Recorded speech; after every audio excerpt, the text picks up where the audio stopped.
নমস্কার, রত্নাস ব্লগে আপনাদের সবাইকে স্বাগত জানাই। কেমন আছেন সবাই? চলে এসেছি নতুন আর একটা ছোট্ট ব্লগ নিয়ে।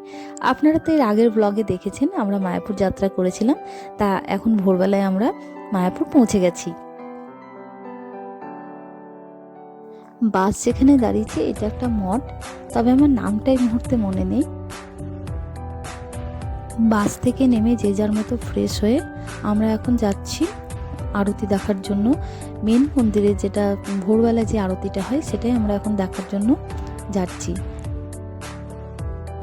চারিদিকটা এখন একদমই অন্ধকার, ঘড়িতে এখন প্রায় 4:30। আপনারা হয়তো অনেকেই মায়াপুর এসেছেন, তবে আমার এই নিয়ে দ্বিতীয়বার মায়াপুরে আসা। আর তবে হ্যাঁ, এখানে যে ভোরবেলার যে প্রাকৃতিক পরিবেশটা কি যে সুন্দর, কি যে শান্ত, কি যে স্নিগ্ধ, মনটা একদম জুড়িয়ে গেল। চলুন এবার আমরা মন্দিরের ভেতরে যাই। এখন তো সব ফোন ক্যামেরা যার যার আছে সব কিছু তো জমা করতে হবে, এটা তো আপনারা অনেকেই জানেন। এটা প্রায় সকলেরই জানা যে মন্দিরের ভেতরে ফোন ক্যামেরা এসব কোনো কিছু অ্যালাউ নেই, তা আপনাদেরকে দেখাতেও পারলাম না। চলুন, আমাদের আরতি দেখা হয়ে গেছে, এবার ফিরছি আমরা যেখানে আমাদের বাস দাঁড়িয়ে আছে, মানে মঠের কাছে, ওখানে আমরা এখন ফিরছি। ভোরের আলো একটু একটু করে ফুটছে, সকাল হতে আর একটু বাকি। সকাল হয়ে গেছে আর এই হলো সেই মঠ। এখানে অনেক রুম ভাড়া পাওয়া যায়, আপনারা চাইলে এখানে রুম ভাড়াও নিতে পারেন। আবার মঠের বাইরে গিয়ে যেসব বড় বড় হোটেলগুলো আছে সেখানেও রুম নিতে পারেন, কোনো অসুবিধার কিছু নেই। আর এখানে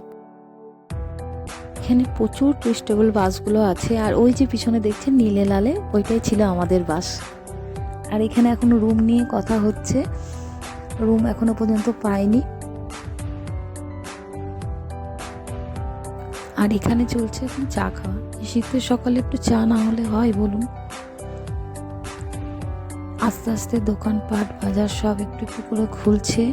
রাস্তা এখন মোটামুটি শুনশানই আছে। এখানে সবাই এক কাপ করে চা নিয়ে চা খাওয়া চলছে।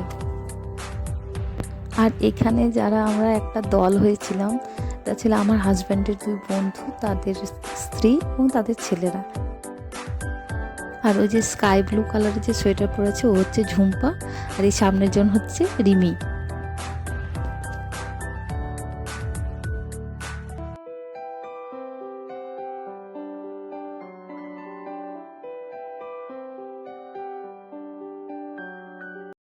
আর এই সেই মন্দির যেটা কিনা পশ্চিমবঙ্গের মধ্যে এখনো আপাতত এটাই সবচেয়ে বড় মন্দির।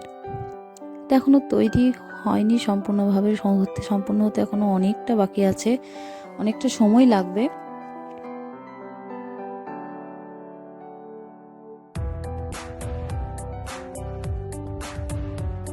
আবার আমরা চলে এসেছি মঠের কাছে।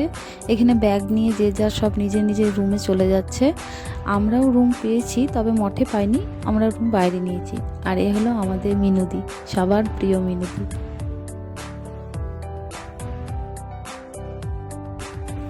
চলুন আমরা এবার রুমের দিকে রওনা হচ্ছি। আজকের মতো ব্লগটি এখানেই শেষ করলাম। আমার ব্লগ যদি আপনাদের ভালো লাগে তাহলে লাইক কমেন্ট ও শেয়ার করবেন এবং আমার চ্যানেলটিকে সাবস্ক্রাইব করে দেবেন। আপনাদের সঙ্গে দেখা হবে পরবর্তী আর একটা ব্লগে।